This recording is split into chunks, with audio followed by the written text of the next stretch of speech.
Darshan case ಸಂಬಂಧ ಇವತ್ತು supreme ಕೋರ್ಟಲ್ಲಿ ವಿಚಾರಣೆ ನಡೆದಿರುವಂಥದ್ದು. ಇವತ್ತು ರಾಜ್ಯ ಸರ್ಕಾರ ಪರವಾದಂಥ ವಕೀಲರಾದಂಥ ಅನಿಲ್ ನಿಶಾನೆ ಅವರು ನಮ್ಮ ಜೊತೆ ಇದ್ದಾರೆ. ಸರ್, ಸುದೀರ್ಘವಾದಂಥ ವಾದ ವಿವಾದ ನಡೀತು. ಏನು ನಡೀತು ಸರ್ ಅಂತಿಮವಾಗಿ? ಸುದೀರ್ಘ ಅಂದರೆ ಹೈಕೋರ್ಟಲ್ಲಿ ಏನು ಮಿನಿ ಟ್ರಯಲ್ ಮಾಡಿತ್ತು ಸರ್ ಎಂಟೈರ್ ಆರ್ಡ್ರನ್ನ.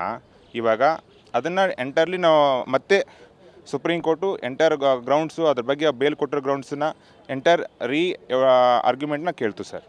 ಸರ್, ಈಗ ಪ್ರಮುಖವಾಗಿ ಸ್ಟಾರ್ಟಿಂದ ಹಿಡಿದು ಎಂಡ್ವರೆಗೂ ಕೂಡ ರಾಜ್ಯ ಸರ್ಕಾರದ ಪರವಾದಂಥ ವಕೀಲರು ಕೂಡ ವಾದ ಮಾಡಿದರು. ಜಡ್ಜ್ ಕೂಡ ಹೇಳಿದರು. ಮತ್ತು ಪರ್ಟಿಕ್ಯುಲರ್ ಪವಿತ್ರ ಗೌಡರ ಪಾತ್ರ ಏನು ಅನ್ನೋದು ಕೂಡ ಹೇಳಿರುವಂಥದ್ದು. ಏನು ಈಗ ಲಿಖಿತ ರೂಪದಲ್ಲೂ ಕೂಡ ಸಲ್ಲಿಸೋದಕ್ಕೆ ಅವಕಾಶ ಕೊಟ್ಟಿದೆ. ಏನು ಸಲ್ಲಿಕೆ ಆಗುತ್ತೆ ಅಂತೇಳಿ ಸರ್, ರಿಟರ್ನ್ ಸಬ್ಮಿಷನ್ ಅವ್ರಿಗೆ 5 days ಟೈಮ್ ಕೊಟ್ಟಿದ್ದಾರೆ ರಿಟರ್ನ್ ಸಬ್ಮಿಷನ್ ಮಾಡೋಕ್ಕೆ. ನಮ್ಮ ಸರ್ಕಾರ ಕೇಳಿದ್ರು, ನಾವು ಆಲ್ರೆಡಿ ನಾವು ಕೊಟ್ಟಿದ್ದೀವಿ ರಿಟರ್ನ್ ಸಬ್ಮಿಷನ್. 5 days ಅವ್ರು ಏನಿದೆ ಅದ್ರ ಬಗ್ಗೆ ರಿಟರ್ನ್ ಸಬ್ಮಿಷನ್ ಕೊಡೋಕ್ಕೆ ಟೈಮ್ ಕೊಟ್ಟಿದ್ದಾರೆ 5 days.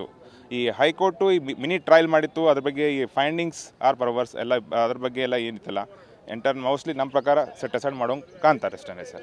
ಇದ್ರ ಜೊತೆಗೆ ಪ್ರಮುಖವಾಗಿ ಏನು ಈ 7 ಜನ ಆರೋಪಿಗಳಲ್ಲಿ ಪಾತ್ರ ಏನು ಅನ್ನೋದು ಕೂಡ ಉಲ್ಲೇಖ ಆಗಿರುವಂಥದ್ದು ಸರ್. ಮತ್ತು ಇಲ್ಲಿ ಚಿತ್ರದುರ್ಗದಿಂದ ಬೆಂಗಳೂರು ಯಾವಾಗ ಏನೆಲ್ಲ ಬಂತು ಅನ್ನೋದು ಕೂಡ ಹೇಳಿದೆ. ಅಂತಿಮವಾಗಿ ಇಲ್ಲಿ ಇರುವಂಥ ಏನು ಆರೋಪಿಗಳ ಪಾತ್ರ ಏನೋದು ಕೂಡ ಹೇಳಿರುವಂಥದ್ದು. ಏನಾಗ್ಬೋದು ಸರ್ ಮುಂದೆ ಅಂತೇಳಿ ಈಗ ಟೈಮ್ ಕೊಟ್ಟಿದ್ದಾರೆ ಒಂದಷ್ಟು ದಿನ ಅಂತ ಸರ್. ನಾವೇನು ಕೇಳ್ತಾ ಇದ್ದೀವಿ, ಅಟ್ಲೀಸ್ಟ್ ಈ ಮಟೀರಿಯಲ್ ವಿಟ್ನೆಸ್ಸು ಐ ವಿಟ್ನೆಸ್ ಏನಿದ್ದಾವೆ ಅಟ್ಲೀಸ್ಟ್ ಅದು ಹೈಕೋರ್ಟ್ ಬೇಲ್ ಕೊಡಬಾರ್ದಾಗಿತ್ತು, ಬಟ್ ಕೊಟ್ಟಿದ್ದಾರೆ. ಅದನ್ನು ನಾವು ಕೇಸು ಈ ಪ್ಲೇಸ್ ಮಾಡಿದ್ದೀವಿ. ಇನ್ನೊಂದು 6 months ನಾವಂತೂ we are ready for all. ಇವಾಗ ಟ್ರಯಲ್ಗೆ 6 months ನಾವು ಕಂಪ್ಲೀಟ್ ಮಾಡ್ತೀವಿ ಅಂತ ನಾವು ಕೋರ್ಟಿಗೆ ನಾವು ಹೇಳಿದ್ದೀವಿ ಸರ್ ಆಲ್ರೆಡಿ. ಹೈಕೋರ್ಟ್ ವಿರುದ್ಧವಾಗಿ ಎರಡನೇ ಸಲ ಅಸಮಾಧಾನ ಹೊರ ಹಾಕಿದೆ. ಯಾಕೆ ಬೇಲ್ ಹೈಕೋರ್ಟ್ ಕೊಡ್ತು ಅಂತೇಳಿ ಸುಪ್ರೀಂ ಕೋರ್ಟಿಂದ ಎರಡನೇ ಬಾರಿ ಸಮಾಧಾನ ಅಂದರೆ ಸರ್, ಒಂದಂದರೆ ಈ ಇನ್ನೊಂದು ಬೇರೆ ಕೇಸಲ್ಲಿ ಸೇಮ್ ಸೆಟ್ ಆಫ್ ಮಟೀರಿಯಲ್ ಎವಿಡೆನ್ಸ್ನ ಅದರಲ್ಲಿ ಡಿಸ್ಬಿಲೀವ್ ಮಾಡಲ್ಲ. ಅದರಲ್ಲಿ ಡಿಸ್ಬಿಲೀವ್ ಮಾಡ್ತಾರೆ, ನಮ್ಮಲ್ಲಿ ಡಿಸ್ಬಿಲೀವ್ ಮಾಡೋದು ಡಿಸ್ಬಿಲೀವ್ ನಮ್ಮದ್ರಲ್ಲಿ ಮಾಡಲ್ಲ, ಕನ್ಸಿಡರ್ ಮಾಡಲ್ಲ.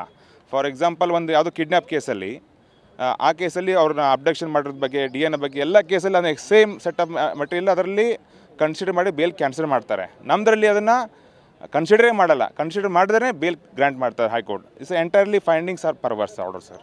ಯಾವಾಗ ಬರ್ಬೋದು ಸರ್ ಅಂತಿಮ ಆದೇಶ? ಸರ್, ಏನಾದರೂ 10 days ಬರುತ್ತೆ ಸರ್. ಬರ್ಬೋದು ಅಂತ ಹೋಪಿದೆ.